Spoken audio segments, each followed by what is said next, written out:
My mother-in-law, Vera, stood in my living room, pointing her trembling finger at me while tears streamed down her face. "You killed him. You murdered my son for the insurance money." The detective beside her shifted uncomfortably, his notepad ready.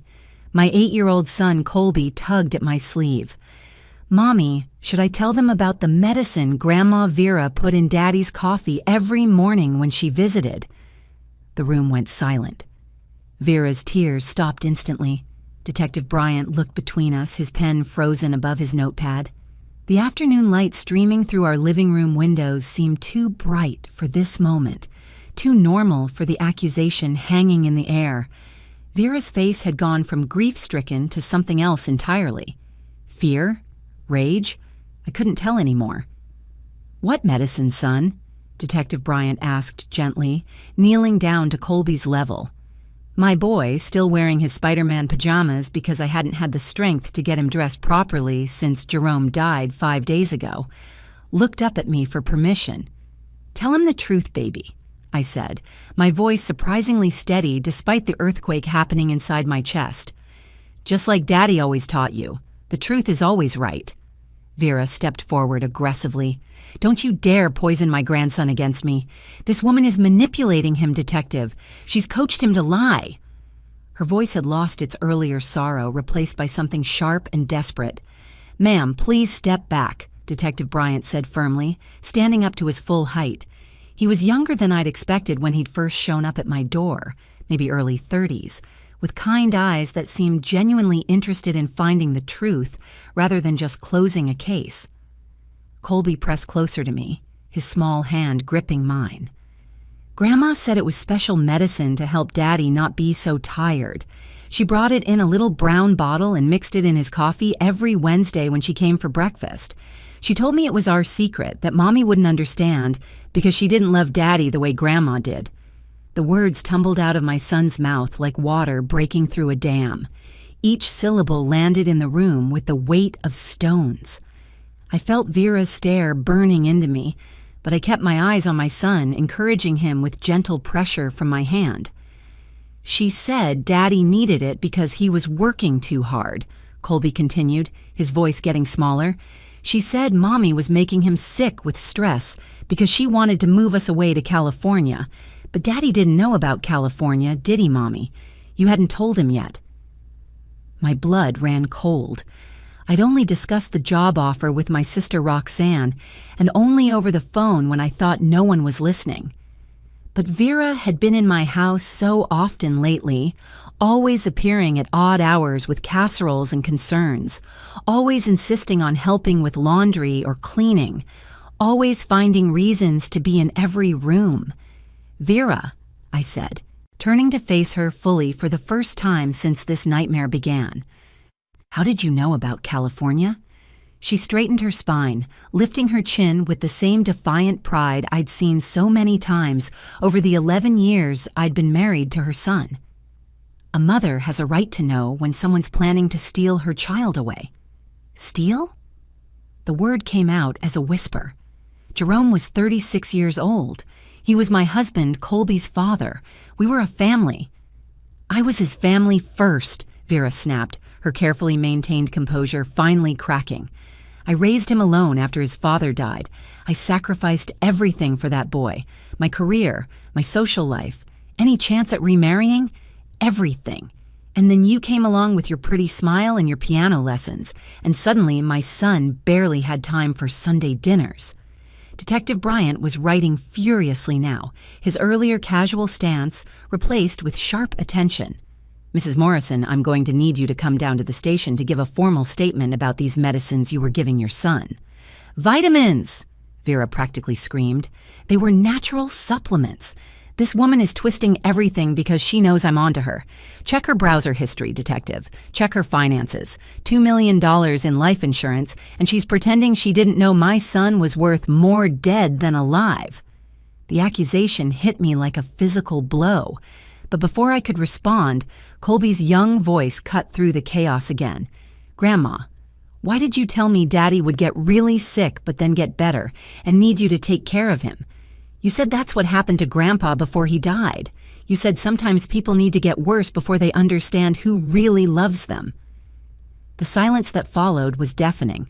Jerome and I had been married for 11 years, and despite what his mother believed, we were genuinely happy. He worked as a regional manager for a furniture company, traveling twice a month to oversee stores across Georgia and Alabama. I taught piano lessons from our home in suburban Atlanta, converting our formal dining room into a studio where the sound of scales and sonatas filled our afternoons.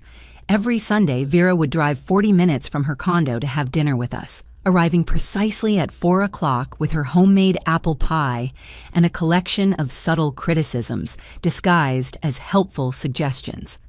"Daphne never cooks right," she'd tell Jerome while I stood right there, serving the pot roast I'd spent 3 hours preparing. "Remember how I used to make yours? With the special gravy? I'd brown the meat first, then slow cook it for 5 hours with my secret blend of herbs." Jerome would squeeze my hand under the table, his silent apology for his mother's constant comparisons. But I understood.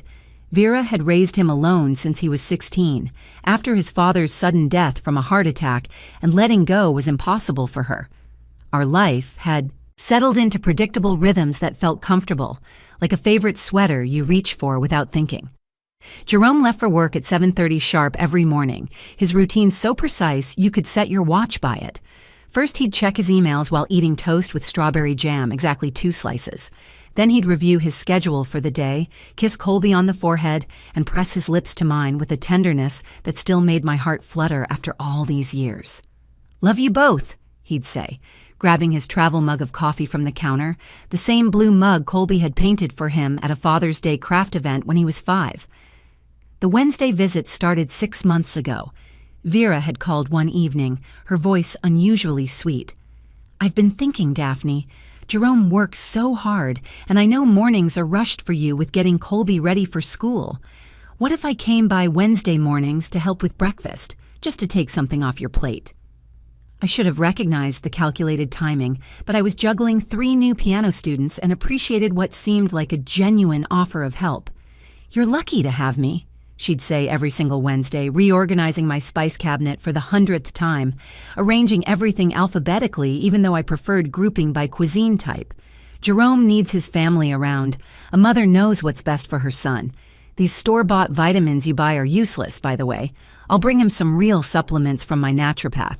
Dr. Harrison is brilliant, trained in Europe, understands nutrition in ways American doctors simply don't." Her presence filled our kitchen like too much perfume, overwhelming and impossible to ignore. She'd rearrange my cooking utensils, commenting that her system was more efficient. She'd inspect the refrigerator, noting which vegetables looked tired, which leftovers should be thrown out, how I really should be buying organic milk for Colby even though it cost twice as much. Jerome would escape to work, leaving me to navigate the next hour of passive-aggressive territory alone. My sister Roxanne would call me after Vera's visits, her voice tight with frustration on my behalf. "Why do you let her walk all over you? She's in your house, criticizing everything you do, acting like Jerome is still her baby instead of your husband." "Because Jerome loves his mother," I'd reply, folding laundry while we talked, finding comfort in the familiar routine. "And I love Jerome. It's just breakfast once a week. What harm can it do? She lost her husband young, raised Jerome alone. This is all she has." "You're too nice," Roxanne would say. "Mark my words, that woman is going to escalate. She's not helping you out of kindness. She's marking her territory, reminding you that she was there first." I dismissed my sister's warnings as overprotective big sister syndrome. Roxanne had always been the fighter in our family, ready to battle any perceived threat, while I preferred keeping the peace. Besides, Jerome was happy having his mother around more. He'd been worried about her living alone, especially after she'd had a minor fall in her bathroom last year. No serious injuries, but it had shaken him. "She's getting older," he'd told me one night as we lay in bed. "I know she can be difficult, but she's my mom. She gave up everything for me after Dad died. She could have remarried, had a life of her own, but she chose to focus on raising me instead." The guilt in his voice was heavy, a burden he'd carried since adolescence. I pulled him closer, breathing in the familiar scent of his cologne. "We'll take care of her," I promised. "Always." 3 weeks before Jerome died, he started complaining about fatigue that seemed different from his usual end-of-day tiredness. I can barely keep my eyes open during meetings, he told me one Tuesday night, rubbing his temples as we sat at the kitchen table after dinner. I had to pull over twice on the drive home just to splash water on my face. It's like someone's drugging me. The words hung in the air, innocent then, sinister in retrospect. Maybe you need vitamins, Vera suggested during her Wednesday visit, appearing in our kitchen doorway with perfect timing, as if she'd been listening. I brought some from my naturopath, Dr. Harrison, all natural, very expensive. But nothing's too good for my boy. They're specifically formulated for men in their 30s who work too much and don't get enough rest. She produced a brown bottle from her purse, unlabeled except for handwritten instructions that said 1 teaspoon daily. She started adding the powder to his morning coffee without asking, just stirring it in while chatting about the weather, the news, anything except what she was doing. Completely tasteless, she assured Jerome when he questioned it the first time. You'll feel like a new man in a week. Dr. Harrison guarantees it, or your money back. Well, my money back since I'm paying for it. The fatigue got worse instead of better. Jerome started having dizzy spells that made no sense for a healthy 36-year-old man. I found him gripping the bathroom counter one morning, knuckles white, face pale and sweaty. The room won't stop spinning, he said, his voice thick with fear. Maybe it's an inner ear infection. We should see a doctor, I insisted, already reaching for my phone to call Dr. Morrison's office. Nonsense, Vera interrupted, appearing in our bedroom doorway. She'd let herself in with the spare key again, arriving earlier than usual. Doctors just want to prescribe pills that cause more problems than they solve. My supplements need time to work. The body has to purge toxins before it can heal. Trust your mother, Jerome. Have I ever led you wrong? The question hung between them, loaded with years of single-parent devotion and sacrifice. Jerome's shoulders sagged in defeat. Maybe another week, he conceded, and I watched my husband choose his mother's certainty over his body's clear distress signals. Then came the night sweats that soaked through our sheets, leaving Jerome shivering and exhausted. His heart would race for no reason, pounding so hard I could feel it when I placed my hand on his chest. It's like I've run a marathon, he gasped one night at 2 a.m, but I've just been lying here. The breaking point came when I found Jerome collapsed in the shower, conscious but weak, water still running over his trembling body. Hospital, now, I said, wrapping him in towels, my hands shaking as I tried to help him stand.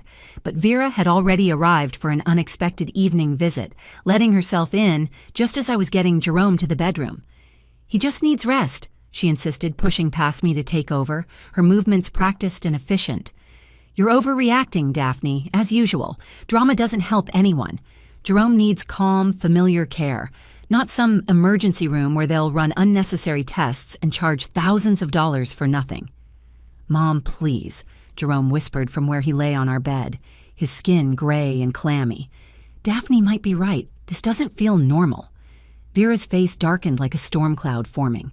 Her whole body went rigid, and when she spoke, her voice was low and dangerous. After everything I've done for you, everything I've sacrificed, the years I spent alone, turning down dates, refusing job promotions that would have meant travel, all so I could be there for every soccer game, every school play, every moment you needed me? And now you're going to side with her. This woman who's known you for barely a decade compared to my 36 years? She stormed out, but not before reminding Jerome she'd be back Wednesday morning with more supplements. Double dose, she said from the doorway. Dr. Harrison says that's what you need when your body is being stubborn about healing. That night, Jerome held my hand in bed with a grip that felt desperate. His palm was clammy, and I could feel his pulse fluttering irregularly where our wrists touched. If anything happens to me, promise you'll take care of Colby. Make sure he knows how much I love him, and be patient with Mom. She means well. She just doesn't know how to let go. I kissed his forehead, tasting salt from the fever that wouldn't break. Nothing's going to happen. We're seeing Dr. Morrison tomorrow, no matter what your mother says. Your health comes first. I love you, Daphne, he said, and something in his voice made it sound like goodbye. Tomorrow never came. By 3 a.m, the man I loved was gone. I woke at 3 a.m. to stillness that felt wrong before my mind could process why. The absence of Jerome's breathing, usually steady and rhythmic beside me, created a vacuum in the darkness. My hand reached for his chest, finding it motionless and cold. The scream that tore from my throat brought Colby running, his small feet pattering down the hallway. But I managed to intercept him at our bedroom door, pulling him against me before he could see his father's still form. The paramedics pronounced Jerome dead at 3:47 a.m. Heart failure, they said initially, their faces professionally neutral as they filled out paperwork on my kitchen table. Unusual for someone his age, but it happens. We're very sorry for your loss. They packed up their equipment with practiced efficiency while I stood there in my pajamas, holding Colby, feeling like the world had shifted off its axis. Vera arrived at my house within an hour before I'd even called her. She burst through the front door using her key, wailing loud enough to wake the entire neighborhood. "I had a feeling," she sobbed, collapsing into my arms with a force that nearly knocked me backward. A mother knows. A mother always knows when her baby is gone. But through her dramatic tears, she kept asking strange questions that cut through my shock. Did he say anything about the insurance? About the will? Did he leave any letters? Sometimes people know when their time is coming. The police arrived that afternoon, and I discovered Vera had called them herself. She stood in my living room, my husband not even cold yet, pointing an accusatory finger at me. My daughter-in-law had a $2 million life insurance policy on my son, she told Detective Bryant, her voice steady and clear despite her red-rimmed eyes. She's been pushing him to work longer hours, causing stress. She probably poisoned him. Check her computer. Check her search history. You'll find evidence, I guarantee it. That's insane, I shouted, Colby clinging to my side, his face buried in my hip. You're the one who kept giving him those supplements. Every Wednesday, that brown bottle with no label, mixing powder into his coffee while telling him it would make him feel better. Natural vitamins, Vera screamed back, her composure cracking. From a certified naturopath, while you probably slipped something into his food when I wasn't here to protect him. I know you were having problems. Jerome told me you'd been fighting about money, about your credit card debt, about the mortgage. We hadn't been fighting about any of those things. Our finances were stable, comfortable even. But I realized Vera had been constructing a narrative, building her case against me for longer than I'd understood. Detective Bryant separated us, his voice calm but firm. Ladies, I need to take statements from both of you, separately. He looked at Colby, then back at me. Is there someone who can take your son for a few hours? Roxanne arrived within 20 minutes, her face set in hard lines as she surveyed the scene. She took in Vera's theatrical grief, the detective's presence, the way neighbors had gathered on their porches to watch the drama unfold. Don't say anything without a lawyer, she whispered as she gathered Colby's overnight bag. Vera's lost it completely. I'm calling my friend, who's a defense attorney. The house became a crime scene over the next few hours. They bagged Jerome's coffee mug, the one with "World's Best Dad" printed on it. They took his medications from the bathroom cabinet, the vitamins from the kitchen counter, even random food from our refrigerator. Each evidence bag felt like another piece of my life being packaged and labeled, reduced to potential exhibits in a case I couldn't believe was happening. Vera stood on my front lawn, holding court with anyone who would listen. She killed my baby boy, she told Mrs. Patterson from next door. For money, $2 million. I always knew she wasn't good enough for him. She trapped him with that pregnancy 11 years ago, and now she's cashed out. By evening, I'd made my decision. I sat across from my newly hired attorney, Patricia Winters, in her downtown office that smelled of leather and coffee. I want a complete autopsy with extensive toxicology screening, I told her. Test everything. Every substance in his body, and I want those supplements Vera brought tested too. Patricia made notes in precise handwriting. We'll need to move fast. Do you have any of these supplements? No, I said, my stomach sinking. Vera always took the bottle with her, said it was expensive and she kept it refrigerated at home between visits. Convenient, Patricia muttered, but we'll petition for a search warrant for her residence. If she was giving him something regularly, there should be traces in her home. She called the police on me, I said, still barely believing it. My husband is dead, and instead of grieving together, she's trying to frame me for murder. Patricia looked up from her notes. Sometimes the guilty party points the loudest finger. We're going to find out exactly what was in those supplements. The autopsy results took 2 weeks. 2 weeks of Vera posting on Facebook about her murdered son and the black widow who killed him. 2 weeks of neighbors avoiding eye contact when I walked to the mailbox. 2 weeks of Colby asking when Daddy was coming home and why Grandma was so angry. 2 weeks of Roxanne staying at my house because the whispers had gotten so bad I was afraid to be alone. Detective Bryant called me to the station on a Thursday morning. Patricia drove me there, her presence steady and reassuring as we walked through the police station's fluorescent-lit hallways. Vera was already there in the conference room, tissue in hand, dabbing at her eyes for an audience of 2 officers. She'd dressed in all black, playing the grieving mother perfectly, down to the pearl necklace Jerome had given her for Christmas last year. "Mrs. Daphne," Detective Bryant began, opening a folder thick with documents. "The toxicology report shows your husband had fatal levels of digitalis in his system." "Digitalis?" I asked, the word unfamiliar and frightening.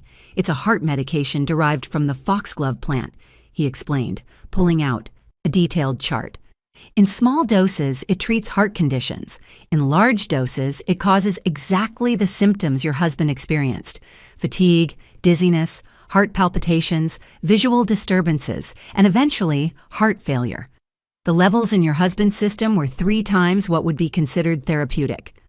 Vera jumped up from her chair so fast it scraped against the floor. "See? She poisoned him. Arrest her. I told you she did it for the insurance money." "Actually," Detective Bryant continued, his voice steady, "we found something interesting in our investigation. Mrs. Vera, you've been receiving prescriptions for digitalis for the past year, for a heart condition you never disclosed to anyone, including your son." The color drained from Vera's face like water from a sink. Her mouth opened and closed without sound.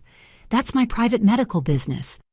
"It becomes police business when the same medication killed your son," he replied, pulling out more documents. "We also reviewed security footage from the 3 pharmacies near your home. You refilled your prescription 9 times last month, claiming you'd lost the medication or had it stolen. That's 9 times the normal amount. Each pharmacist noted your insistence that you needed it urgently." I stood up slowly, my legs shaking as pieces clicked together like a horrible puzzle. "The supplements, the powder you put in his coffee every Wednesday. You can't prove anything!" Vera shouted, her carefully maintained composure finally shattering completely. "Those vitamins are gone. I threw them out when Jerome died." Detective Bryant pulled out his phone and showed a video. "We found this in your trash, Mrs. Morrison. Our warrant allowed us to search your disposed items." The screen showed a brown bottle being retrieved from a garbage bag, powder still visible inside. The lab confirmed it's digitalis, crushed and mixed with protein powder. That's when Colby, who Roxanne had just brought to the station for his scheduled interview, spoke up from the doorway. "Grandma, remember when you told me it was our secret? The special medicine you put in Daddy's coffee? You said it would make him need you more, so he wouldn't move away with Mommy to California for her new job." The room froze. I hadn't even told Jerome about the job offer yet, had only mentioned it to Roxanne during a private phone call. But Vera had been listening at doors, going through our mail, building her plan. "You said if Daddy got sick," Colby continued, his innocent voice cutting through the silence, "he'd have to stay home and you could take care of him forever, like when he was little and had the flu and needed you to feed him soup and read him stories." Patricia grabbed my hand under the table as I struggled to breathe. My 8-year-old son had been carrying this secret, this burden, while his father died. Vera's mask finally cracked completely, her face twisting into something unrecognizable. "I wasn't trying to kill him, just make him need me again. He was going to leave me, move across the country. I'm his mother. I gave up everything for him, my career, my life, my chance at happiness. He owed me his presence." "You killed him," I said, my voice barely a whisper. "You killed your own son because you couldn't let him live his own life." "It was supposed to just make him weak," Vera screamed. "Weak enough to stay home, to need his mother. Dr. Harrison said small doses would just cause dependency, not death.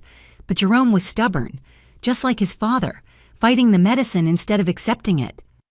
Detective Bryant stood, hand on his handcuffs. There is no Dr. Harrison. We checked. You made him up. Vera Morrison, you're under arrest for the murder of Jerome Morrison. As they led her away, she looked at me with pure hatred. This is your fault. If you hadn't tried to take him from me, none of this would have happened. A mother's love is sacred, and you destroyed it. Vera was convicted of involuntary manslaughter and sentenced to 15 years in prison. Her lawyer argued she never intended to kill Jerome, just make him dependent on her. The jury didn't buy it. The truth was she'd been slowly poisoning her own son for 3 months, increasing the dose each week when he didn't respond the way she wanted. The prosecutor showed the court her purchase history, 9 bottles of digitalis obtained through prescription fraud, enough to kill several people. I found her journal during the estate cleanup, hidden in a box of Jerome's baby clothes she'd been storing in our attic without my knowledge. Pages and pages of cramped handwriting detailed her descent into obsession. Jerome called twice this week instead of 3 times.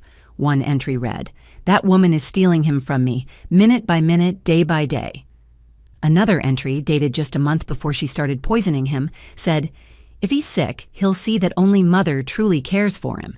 Daphne will get frustrated with the burden, and I'll be there to pick up the pieces, just like when he had pneumonia in 3rd grade." The most chilling entry was from the week before Jerome died. "Increase the dose again. He's fighting it, stubborn like his father was before his heart attack, but he'll understand soon that Mother knows best. Mother always knows best." Colby and I moved to California anyway, taking the job I'd been offered at a prestigious music conservatory. He's in therapy twice a week, working through the guilt of keeping Grandma's secret and the trauma of losing his father. "It's not your fault," I tell him every day, holding him close when the nightmares come. "Grandma was sick in a different way, a way that made her do terrible things.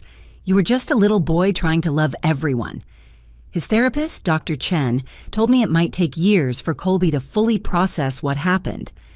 "Children often blame themselves when adults involve them in secrets," she explained. "He needs to understand that adults are responsible for their own choices, not 8-year-olds. My sister Roxanne visits monthly, flying in from Atlanta to help us build our new life. She helped us find a house near the beach, nothing fancy, but with a music room where I can teach and a backyard where Colby can play. Jerome would want you to be happy," she says, and I know she's right. But some nights, I still wake at 3 a.m., reaching for a hand that isn't there, wondering how a mother's love could become so twisted that it killed the very person she claimed to protect.